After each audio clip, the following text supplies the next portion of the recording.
참교수님, 한 주일 동안 잘 지내셨습니까? 스페인 남쪽 카타루니아 지방의 수도인 바르셀로나에는 세계 걸작품이 지금 착착 완성되어 가고 있습니다. 이것이 바로 사그라다 파밀리아라고 불리는 성가정 성당입니다.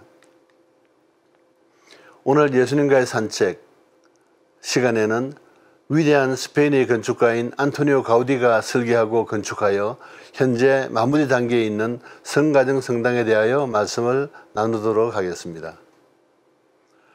안토니오 가우디의 사그라다 파밀리아는 스페인 바르셀로나에 짓고 있는 가톨릭 교회의 성당입니다. 사그라다는 스페인어로 성스러운 이라는 뜻입니다. 그리고 파밀리아는 가족을 뜻하는 말이기 때문에 성가족 성당 이렇게 불리고 있습니다.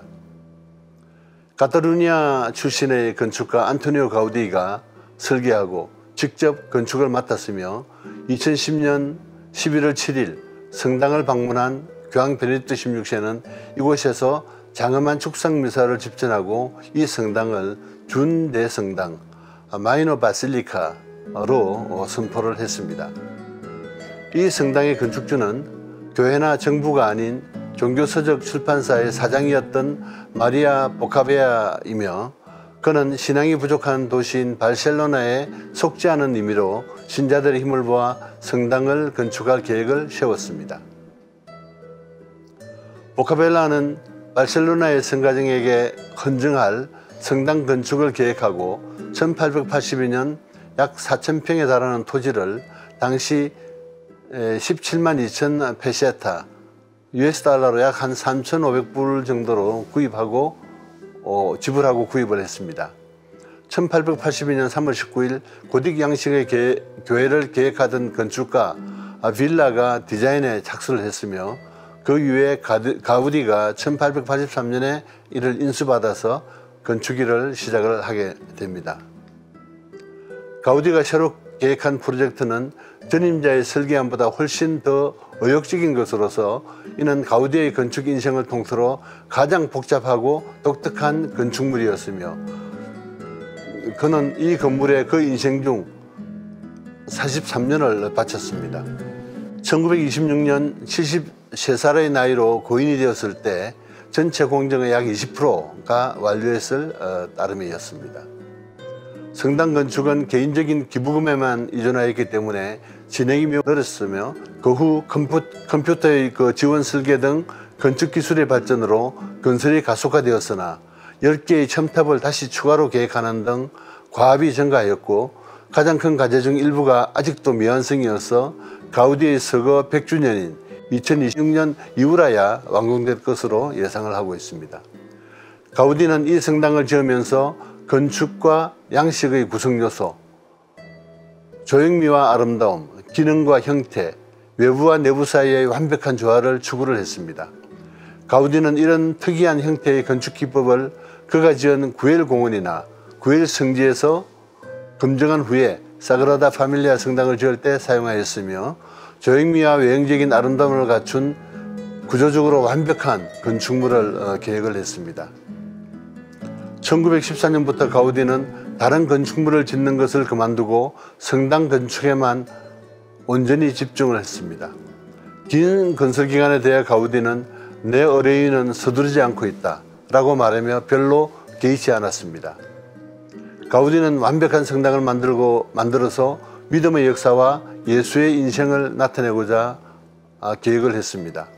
완성된 도면에 따르면 높이 100m 남짓의 종탑이 12개가 들어서는데 이는 예수 그리스도의 12사도를 상징을 합니다.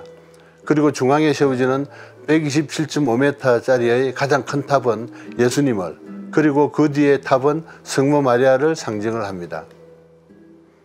또 별도의 4개 탑이 있는데 이 4개 탑은 복음사가가 4명의 복음사가, 말하자면 루카, 요한, 마르코, 마테오 이 복음사가를 나타냅니다.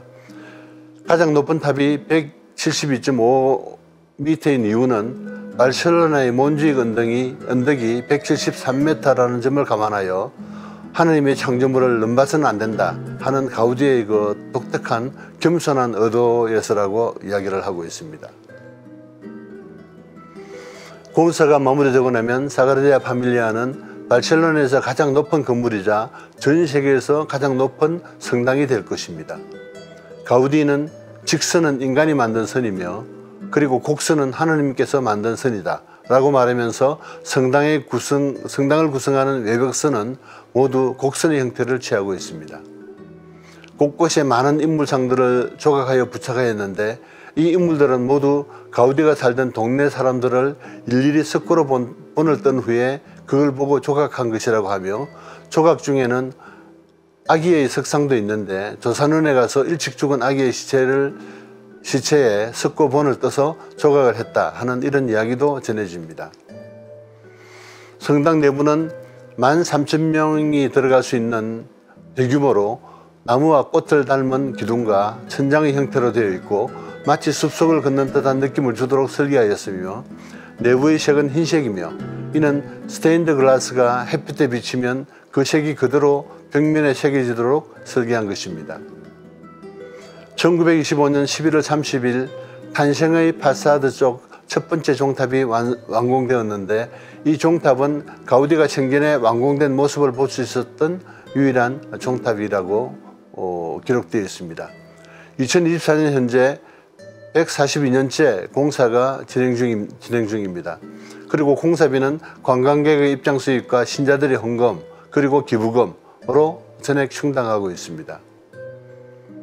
안토니 가우디는 스페인의 작은 마을 레우스에서 1852년 6월 25일 금속 세공업에 종사하는 아버지 프란치스코 가우디와 어머니 안토니오 코르넷 사이에서 5형제 중 막내로 태어났습니다. 어린 시절 가족 공방에서 아버지와 할아버지를 돕는 과정을 통해서 공간과 부피를 다루는 특별한 기술을 습득한 것으로 이렇게 알려져 있습니다. 바르셀로나 건축전문학교에 입학한 가우디는 25세에 건축사 자격을 딴 후에 시청 산하의 여러 프로젝트를 수주받았으며 건축가의 길을 걷게 됩니다. 매우 가난하고 초라하게 사회생활을 시작하였으나 점차 캐리어가 쌓이고 수입도 늘게 되자 밤마다 거리를 누비며 혈기왕성한 청춘 시기를 보냈다고 이렇게 전해집니다. 1878년 카사 비센스라는 주택을 건축하기 위하여 건축하면서 본격적으로 유명해졌으며, 카타루냐의 명문가 코미아스 작가의 별장을 건축하면서 그는 평생의 후연자인 에우세비오 구엘 백작을 만나게 됩니다. 1983년에는 구엘 가문의 전속 건축사가 되었으며, 이때부터 구엘이라는 이름이 붙은 건축물을 대대적으로 건축하기 시작합니다. 이후 그는 바르셀로나에서 가장 유명한 건축가로 구엘 가문과 관련된 작품 외에도 카사 바토요 그리고 카사 밀라와 같은 다양한 주택 작업을 맡게 됩니다. 1883년부터는 평생 동안 설계한 성가정 대성당 건설에 매진했지만 이런저런 문제 등으로 완공되는 모습은 보지 못했습니다. 바르셀로나 북쪽 약 80km 지점에 몬체라트라는 산이 있고, 그곳에 있는 수도원은 검은 성모자상으로 유명한데, 성모자상 뒤편에 가우디의 첫 번째 작품 부활의 첫 신비라는 기념비가 그곳에 있습니다. 가우디는 젊은 시절 페페타라는 간호사를 열렬히 사랑했으나 그 여성의 거절로 결실을 맺지 못하였습니다. 가우디의 독특한 성격과 강렬한 예술에 대한 성향, 그리고 독실한 가톨릭에 대한 신앙 등이 서로 맞지 않았기 때문이라고 합니다.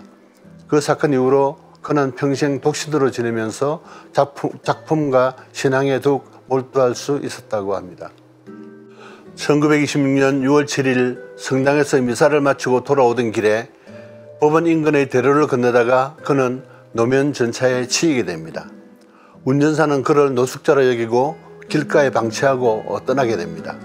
사고를 목격한 행인들이 가우디를 병원에 데려가려고 택시를 찾았으나 볼품없는 차림새 때문에 그를 알아보지 못하고 3번이나 승차 거부를 당한 끝에 가까스로 경찰의 도움을 받아서 4번째 택시로 병원에 옮겨집니다. 역시 노숙자로 여긴 의사도 그를 몰라보고 크게 다쳤음에도 불구하고 기본적인 치료만 하고 방치를 하게 됩니다.